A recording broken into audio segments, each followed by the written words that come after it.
ನನ್ನ ಮೊಮ್ಮಗ ಅವನು ಹಿಂದಿನ ದಿನ ಲಂಡನ್ನಿಂದ ಬಂದಿದ್ದ. ಅವನ್ನೂ ಕರ್ಕೊಂಡು ಬಂದಿದ್ದೆ ಇಲ್ಲಿಗೆ. ಗ್ರ್ಯಾಂಡ್ ಸ್ಟೆಪ್ಸ್ ಮೇಲೆ ನಡೀತಲ್ಲ ಫಂಕ್ಷನ್ನು, ಆ ಫಂಕ್ಷನ್ಗೆ ಅವನ್ನೂ ಕರ್ಕೊಂಡ್ಬಂದಿದ್ದೆ. ಅವನು ದೋಸೆ ತಿನ್ನೋಣ ಅಂತ ಹೇಳ್ದ, ಹೋಟ್ಲಿಗೆ ಕರ್ಕೊಂಡು ಹೋದೆ.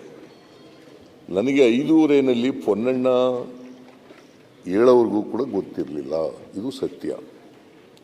ನಂಬಿದ್ರೆ ನಂಬೋದು, ಬಿಟ್ಟರೆ ಬಿಡ್ಬೋದು. ಆದರೆ ಸತ್ಯ ಇದು. 5:15 ನಾನೇ ಪೊನ್ನಣ್ಣ ಹೇಳಿದ ಮೇಲೆ ಕಮಿಷನರ್ ದಯಾನಂದ ಅವರಿಗೆ ಫೋನ್ ಮಾಡಿದೆ. ನಾನು ಹೋಟೆಲ್ನಿಂದಲೇ ಫೋನ್ ಮಾಡಿದೆ. ತಿಂಡಿ ತಿಂದ ಮೇಲೆ ಇದು ಗೊತ್ತಾದ್ದು. ದಯಾನಂದ ಅವರು ಫೋನ್ ಮಾಡಿದಾಗ ಒಬ್ಬರು ಸತ್ತಿದ್ದಾರೆ ಅಂತ ಹೇಳಿದ್ರು. ಅಷ್ಟೊತ್ತಿಗೆ ಆಗಲೇ 11 ಜನನೂ ಸತ್ತೋಗ್ಬಿಟ್ಟಿದ್ರು.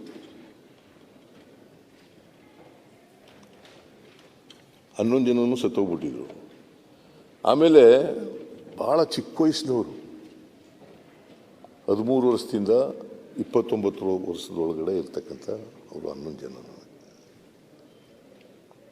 ಬಹುಶಃ ಭವಿಷ್ಯದಲ್ಲಿ ಏನಾಯ್ತಿದ್ರು ಗೊತ್ತಿಲ್ಲ. ಅವರು ಏನೇನು ಸಾಧನೆ ಮಾಡ್ತಾಯಿದ್ರು, ಏನು ಮಾಡ್ತಾಯಿದ್ರು ಗೊತ್ತಿಲ್ಲ ನನಗೆ. ಅಂಥವರು 13ರಿಂದ 19 ವರ್ಷದೊಳಗಡೆ ಸತ್ತೋಗ್ಬಿಟ್ಟಿದ್ದಾರೆ. ಅಲ್ಲ, 29 ವರ್ಷದೊಳಗಡೆ ಸತ್ತೋಗ್ಬಿಟ್ಟಿದ್ದಾರೆ. ಸೊ ಅದು ನನಗೆ ದುಃಖ. ಯಾರೇ ಆಗಲಿ, ಮನುಷ್ಯತ್ವ ಇರ್ತಕ್ಕಂಥವ್ರಿಗೆ, ಯಾರಿಗೆ ಮನುಷ್ಯತ್ವ ಇರ್ತಕ್ಕಂಥವ್ರಿಗೆ ಈ ದುಃಖ ಬಂದೇ ಬರ್ತದೆ.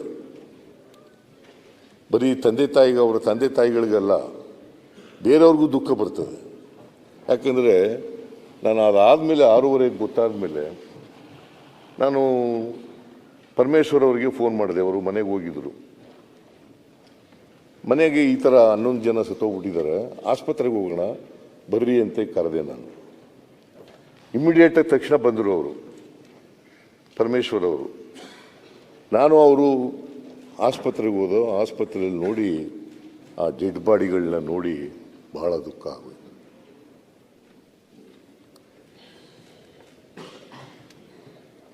ಅದು ನನಗೆ ಭಾಳ ಡಿಸ್ಟರ್ಬ್ ಮಾಡಿಬಿಡ್ತು.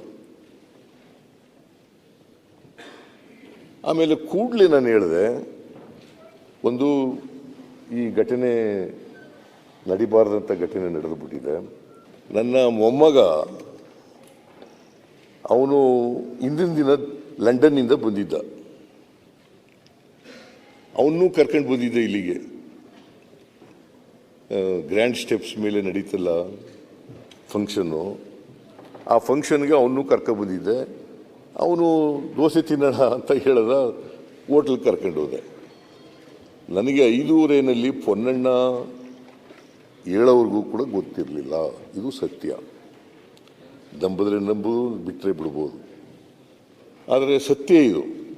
5:15 ನಾನೇ ಪೊನ್ನಣ್ಣ ಹೇಳಿದ ಮೇಲೆ ಕಮಿಷನರ್ ದಯಾನಂದ ಅವರಿಗೆ ಫೋನ್ ಮಾಡಿದೆ. ನಾನು ಹೋಟೆಲ್ನಿಂದಲೇ ಫೋನ್ ಮಾಡಿದೆ. ತಿಂಡಿ ತಿಂದ ಮೇಲೆ ಇದು ಗೊತ್ತಾದ್ದು. ದಯಾನಂದ ಅವರು ಫೋನ್ ಮಾಡಿದಾಗ ಒಬ್ಬರು ಸತ್ತಿದ್ದಾರೆ ಅಂತ ಹೇಳಿದ್ರು. ಅಷ್ಟೊತ್ತಿಗೆ ಆಗಲೇ 11 ಜನನೂ ಸತ್ತೋಗ್ಬಿಟ್ಟಿದ್ರು. 11 ಜನನೂ ಸತ್ತೋಗ್ಬಿಟ್ಟಿದ್ರು. ಆಮೇಲೆ ಭಾಳ ಚಿಕ್ಕ ವಯಸ್ಸಿನವರು, 13 ವರ್ಷದಿಂದ 29 ವರ್ಷದೊಳಗಡೆ ಇರ್ತಕ್ಕಂಥ ಅವರು 11 ಜನ. ಬಹುಶಃ ಭವಿಷ್ಯದಲ್ಲಿ ಏನಾಯ್ತಿದ್ರು ಗೊತ್ತಿಲ್ಲ. ಅವರು ಏನೇನು ಸಾಧನೆ ಮಾಡ್ತಾಯಿದ್ರು, ಏನು ಮಾಡ್ತಾಯಿದ್ರು ಗೊತ್ತಿಲ್ಲ ನನಗೆ.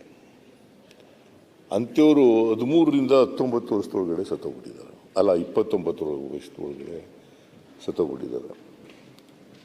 ಸೊ ಅದು ನನಗೆ ದುಃಖ. ಯಾರೇ ಆಗಲಿ, ಮನುಷ್ಯತ್ವ ಇರ್ತಕ್ಕಂಥವ್ರಿಗೆ, ಯಾರಿಗೆ ಮನುಷ್ಯತ್ವ ಇರ್ತಕ್ಕಂಥವ್ರಿಗೆ ಈ ದುಃಖ ಬಂದೇ ಬರ್ತದೆ. ಬರೀ ತಂದೆ ತಾಯಿಗೆ, ಅವರ ತಂದೆ ತಾಯಿಗಳಿಗಲ್ಲ, ಬೇರೆಯವ್ರಿಗೂ ದುಃಖ ಬರ್ತದೆ. ಯಾಕೆಂದರೆ ನಾನು ಅದಾದಮೇಲೆ 6:30 ಗೊತ್ತಾದ ಮೇಲೆ ನಾನು ಪರಮೇಶ್ವರ್ ಅವರಿಗೆ ಫೋನ್ ಮಾಡಿದೆ. ಅವರು ಮನೆಗೆ ಹೋಗಿದ್ದರು. ಮನೆಗೆ ಈ ಥರ 11 ಜನ ಸತ್ತೋಗ್ಬಿಟ್ಟಿದ್ದಾರೆ, ಆಸ್ಪತ್ರೆಗೆ ಹೋಗೋಣ ಬರ್ರಿ ಅಂತ ಕರೆದೆ ನಾನು. ಇಮ್ಮಿಡಿಯೇಟಾಗಿ ತಕ್ಷಣ ಬಂದರು ಅವರು, ಪರಮೇಶ್ವರ್ ಅವರು. ನಾನು ಅವರು ಆಸ್ಪತ್ರೆಗೆ ಹೋದೋ, ಆಸ್ಪತ್ರೆಯಲ್ಲಿ ನೋಡಿ ಆ ಡೆಡ್ ಬಾಡಿಗಳನ್ನ ನೋಡಿ ಬಹಳ ದುಃಖ ಆಗೋಯ್ತು.